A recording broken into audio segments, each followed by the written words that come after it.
Now part of the Darkcast Network. Welcome to Indie Podcasts with a dark side. An entire family goes missing without a trace. Who could have done it? What happened? One day, the father appears out of nowhere. Could he be the killer? Or is something else going on? This is the unsolved murder of Sheketah Brown, right now on Love and Murder.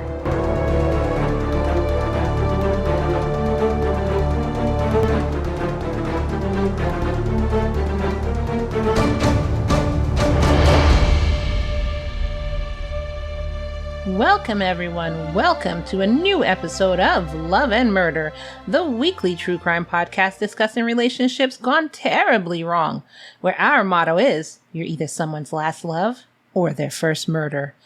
I am your host Kai, along with my summer co-host, The Fan.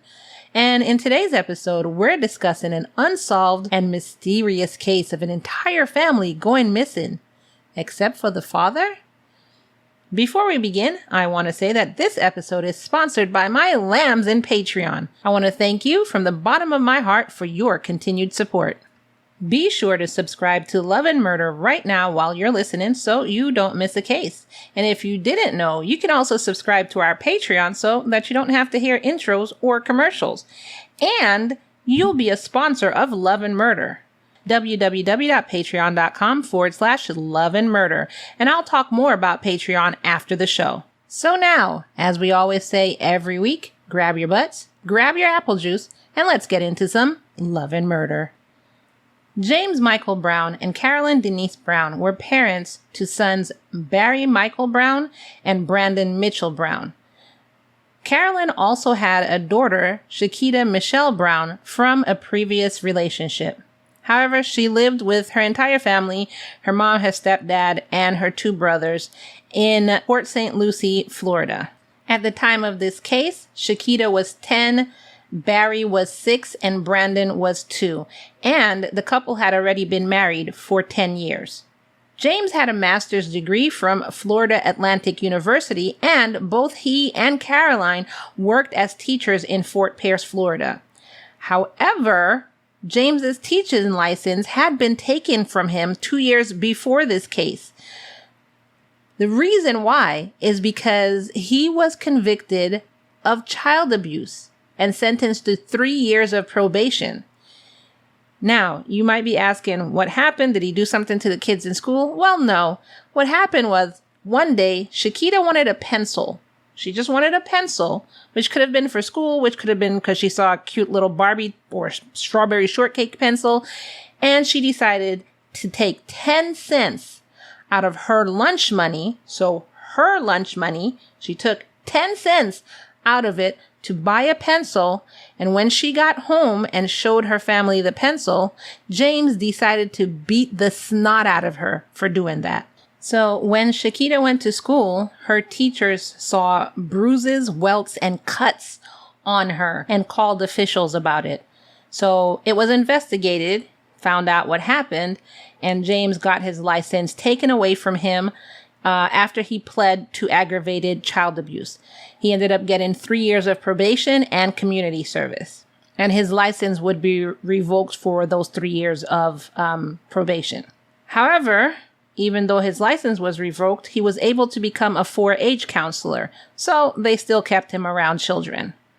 Now, it was reported that not only did he harm Sheketah, but he did that to Caroline as well. As a matter of fact, Caroline would normally take the children and stay in church for like the entire day to keep her and the children away from James. Which my question is, why didn't you just leave? Like, you're not in the house already, so just keep going. It was reported that James had mental health issues, and this is kind of why he was abusive, which still isn't a reason to stay because now you're putting your kids through that, which can cause them to have mental health issues, and the cycle just keeps going on and on and on. In August of 1985, Rosa Walker, which was Caroline's mom, called police and asked them to do a wellness check. She told them that basically she hadn't heard from her daughter since July 4th of 1985. And usually because they live 5 hours apart, Caroline would call her mother like every week. Well, since July 4th, she hadn't heard from her daughter. So we can assume it's been 4 weeks since she hasn't heard from her daughter. So police went out just to do a wellness check, knocked on the door, nobody answered. They walked around to see if anything was missing or amiss, or, none of the doors were broken down. They didn't see anything out of the ordinary. So somehow they did gain entrance into the house, and they did see some really unsettling things. Like, first of all, they did see a meal was at the table, but it was spoiled. Like somebody had set a meal out and then just walked away and left it. And it was just sitting there spoiled. Then there was food still sitting on the stove, and that also obviously was spoiled. And all the clothes were still in the house. No clothes were taken.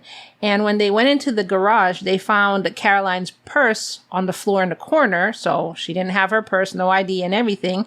Speaking of ID, her ID was shredded and just on the floor. Then they noticed that the master bedroom, had been freshly painted, which was like, okay, well, they could have been remodeling, but other than that, they didn't see any signs of struggle. They didn't see blood. They didn't see a body hacked up in the corner. So they just figured that maybe the family just up and left and, wasn't calling the mom at the moment. So they decided for the moment not to treat this as a missing persons case. However, things changed when school started, and neither Caroline or James came to work. Not only that, the children didn't come to school. So when that was reported, in addition to what the mother had reported, they officially began treating it as a missing persons case.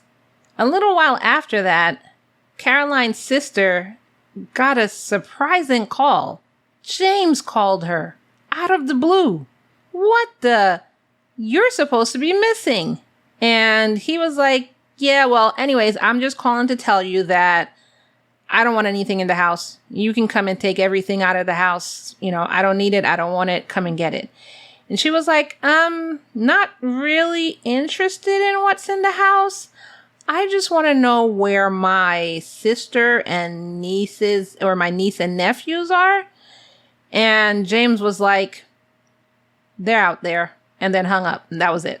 So she reported that to police, and then a little while after that, another call came into police, which was a friend of James, who said James had called him as well and said, yeah, don't worry about us. I'm working overseas now, and the boys are with me. So don't worry about us. I'm overseas. We're good. So yeah, that's all I have to tell you. So he was like, okay, well, where's Caroline and Sheketah? And James was like, look over there, squirrel. Click, just hung up the phone. So he didn't give any answer to where Sheketah and Caroline was. So, like I said, the friend told investigators that. So with all of this, they're now trying to find everybody. They did track down James's car, which was in Georgia at an auto repair shop, but they couldn't find Caroline's car. Then they went back to the house. And that's when they decided, hey, let me see what's under this paint. Well, under the paint were areas of blood. So certain areas in the room had blood all over it. I don't want to say blood all over it, like blood splatter. Cliffhanger Kai's here to tell you about one of my sponsors, the Lamb Patreon group. You can get in right now at only $3 a month donation for commercial-free episodes. You get no commercials. You get no intros. We get right into the case. Plus, you get show extras, so all the pictures, all the audios, all the evidence, whatever extras come with the case. Not only that, you get a community of like-minded lambs such as yourself. All of this for only $3. However, you can come in at the recommended $5 a month, because with that, you get everything I just mentioned, plus you get one free bonus episode a month. You can also binge all the bonus episodes that we have in there from since we started Love and Murder. Looking forward to you joining us over in our Patreon and becoming a sponsor of Love and Murder. www.patreon.com/Love and Murder. And now, back to the show. A little while after this, in September, a man named Demetrius Jones checked into a hospital in Savannah. You might be wondering, okay, how did this story go from James and Caroline to Demetrius Jones? Stay with me now. So this guy checks into a hospital in Savannah, Georgia, and he has a gunshot wound to his head. So, of course, medical staff went into immediate, we got to treat him. Let's get him together. He might die. Let's hurry up and help him. So they're not worrying about who exactly you are. You checked in as Demetrius. We're going to call you Demetrius, Mr. Jones, whatever. After he was treated, hospital staff asked him, well, what happened? Like, how did you get this gunshot wound to your head? And he said that he was shot when somebody tried to rob him. Well, now this is a problem for the police. So they called the police, and the police came out and started interviewing Demetrius. And that's when they found out, this isn't actually Demetrius. This is James Brown. Dude, where have you been? And secondly, where's your family? So he said, well, I guess here I am. You caught me. My family's out there, like he said before. So they took him in for interrogation. When he got to the police station, this is what he told them. He said on July 14th, he saw Caroline sleeping with Brandon, 2-year-old Brandon, right next to her. So he walked up to her and basically shot her in the back of the head. And then, because Brandon was sleeping right next to her, he took a pillow and smothered him. Then he woke up the other 2 kids, and he claimed that he traveled about an hour away from Point St. Lucie to Palm Beach County and disposed of Caroline's and Brandon's bodies. Then on July 16th, that's when he called Betty, Caroline's sister, and told her to come pick up everything from the house because he's not going to come back. Then on July 17th, he took Sheketah and Barry 4 hours away. He drove them 4 hours away to Brunswick, Georgia. And along the way, he shot them on I-95 and then just threw their bodies out along the highway. As he's telling the cops this, he also admitted to shooting Sheketah in the face and Barry in the head. He said that when all of this was going on, he was depressed and suicidal, and this could have played the role in why he decided to do all of this. And he also said, not only was I depressed and suicidal, but also that I thought I gave my family a venereal disease. You gave them all VD? Like, even the kids? Like, how? Okay, but that's what he said. He then said that on July 18th, he drove to Savannah, Georgia, and tried to kill himself by shooting himself in the head, but he didn't die. And then he gave the false name to the hospital and false name and date of birth to the police and everything. And we're up to date, basically, officer. So police went out and searched for the bodies, but they couldn't find anything anywhere that he told them the bodies were located. However, they arrested him immediately anyway. And as soon as he was arrested, he was like, wait, why are you arresting me? And they said, well, obviously because of what you just told us. And he was like, well, no. That was a joke. I didn't do that at all. I was just, I don't know. I was trying to help y'all out, trying to find out what happened to my family, but I didn't murder my wife, stepdaughter, and sons at all. That wasn't me. So police were like, yeah, whatever, go sit in jail while we do an investigation. And they did a thorough investigation of the house. Like, they didn't find any evidence of the house. They didn't find any evidence of where the bodies were supposed to be buried. They couldn't find anything. So he went to trial with no evidence against him except what he told them in the interrogation room. And he ended up being acquitted on the grounds of mental insanity. And he was diagnosed with that by several court-appointed mental health professionals who said he was a paranoid schizophrenic. So they found out that he reportedly suffered from hallucinations, having visions, hearing voices, And so they told the court that, he has schizophrenia. So maybe he's telling the truth of what he did, or maybe this is something that he thought he did, but didn't actually happen, being that there is literally no evidence out there.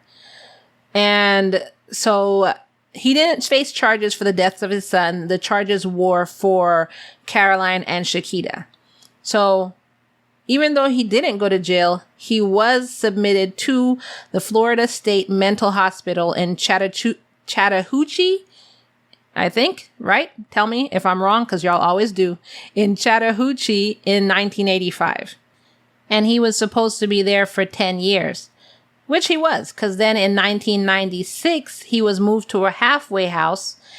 But in July of that same year, officials at the halfway house wrote the court recommending that James should be transferred somewhere else, anywhere but here, because they said that he's not doing well in here. And so they said, okay, well, we have a plan for him to go live with his sister because we think he's fully recovered, although he had just gotten in trouble a year prior. And the officials of the halfway house said, we are kind of uncomfortable with this plan. I don't think you should do that. And they literally said, quote, we were uncomfortable with this plan for him to go live with his sister. So during the trial that was meant for him to, get out and prove that he can stay with his family, he said that he understood his mental condition and that he knew how to recognize his symptoms so that would prevent a relapse. Quote, long as I get plenty of sleep at night, I'll be okay. Which is what he said. I don't need medicine. I'm not saying he said I don't need medicine, but I'm just, I don't need medicine. I don't need to keep myself stress-free. Healthy diet, exercise, long as I get a full night's of sleep, those pesky schizophrenic episodes will never come out again because, that's how that works.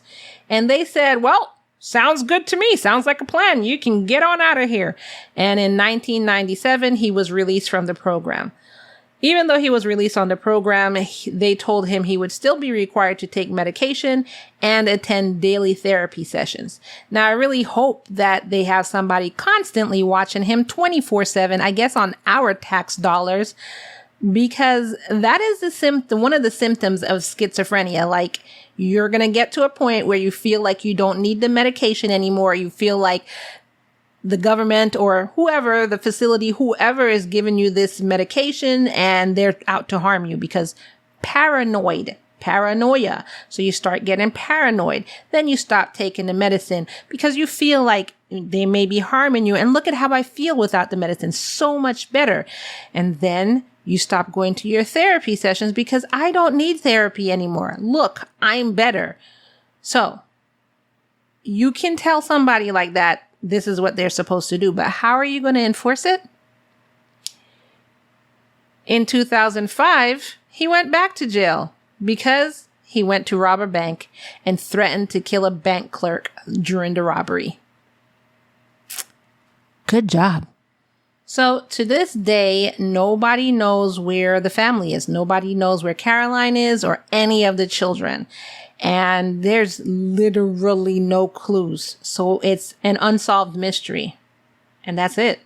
So I went in search of, what people had to say about this.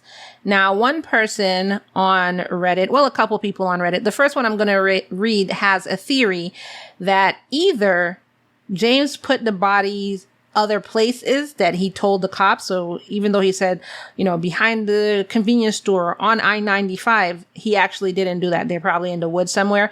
So it could either be that, or this person said their personal theory is that they think the family fled because James was violent. I don't think he murdered them at all. I think he beat Carolyn and one of the other children and left the blood stains, and she grabbed the kids and ran while the kids were in the middle of eating breakfast. I mean, I was saying, why doesn't she leave? Maybe she did up and leave.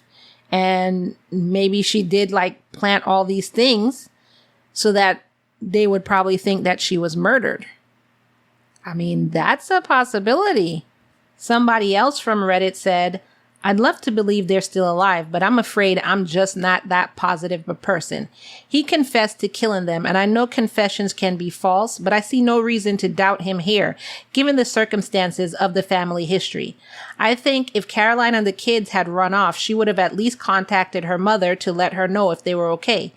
If he did do it, he must be wondering how on earth he got away with it, to attempt suicide out of apparent guilt, fail in the attempt, then go on trial and not get convicted.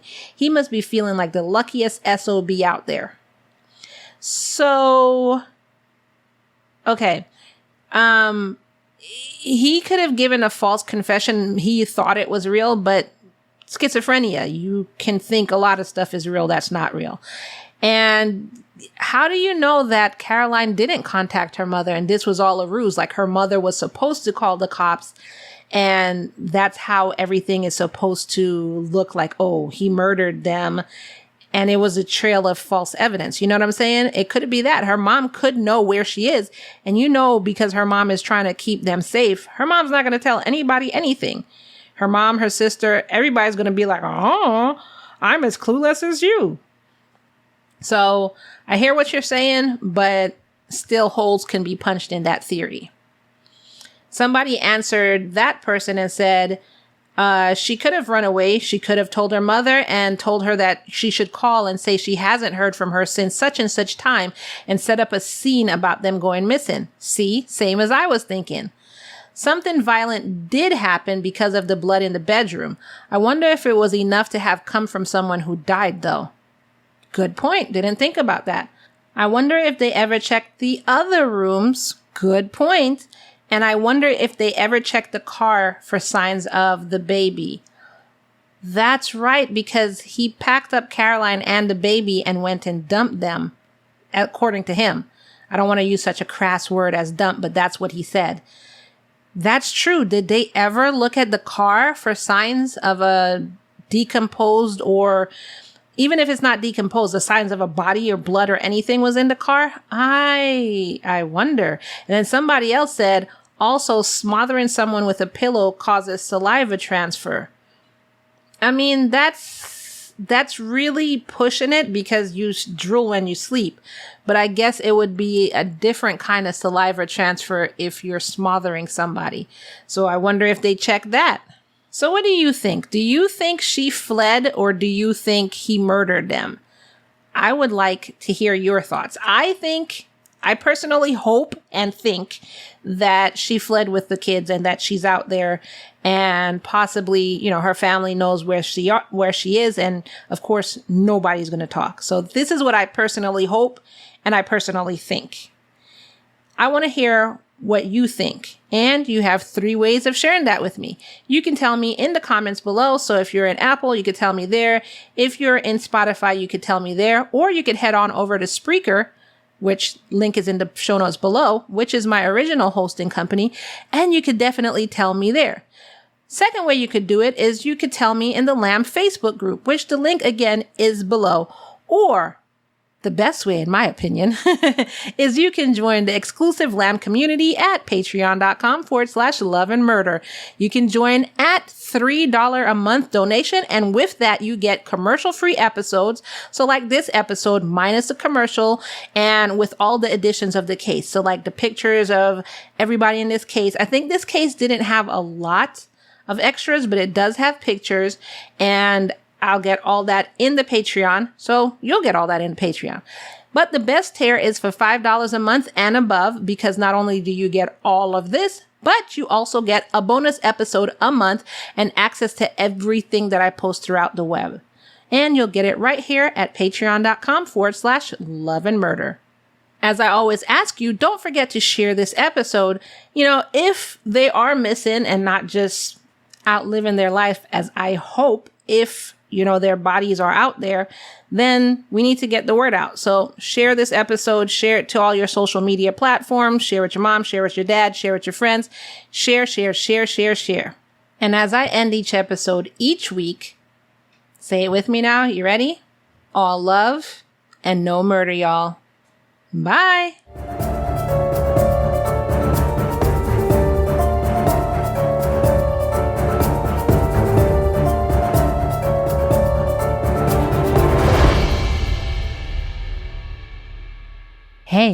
Surprise! Guess you didn't expect me to be here. Maybe you did because I've been doing this for the last 3 episodes. Anyway, I wanted to ask you if you could just go ahead and leave me a 5-star review right now as I'm leaving you this creepy message. Just leave me a 5-star review. That'll be so helpful for me. Okay, I'm going to let you go now. Thanks. Bye.